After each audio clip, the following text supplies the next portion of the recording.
ছড়ার নাম ডাইনোসর বন্ধু, স্বরচিত ভূমিকা।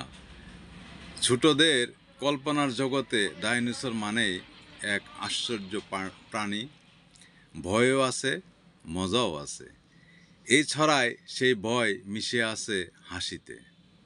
ছড়া: ডাইনোসর এলো পাহাড় চূড়ায়, লেজ নেড়ে সে হাঁটে দোলায়।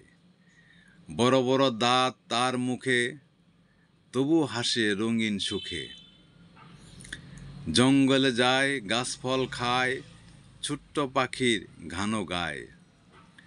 বন্ধু হয়ে খেলতে চায়, রোদ বৃষ্টি মজা পায়। রাত হলে চাঁদের তোলে, ঘুমিয়ে পড়ে মাটির কোলে।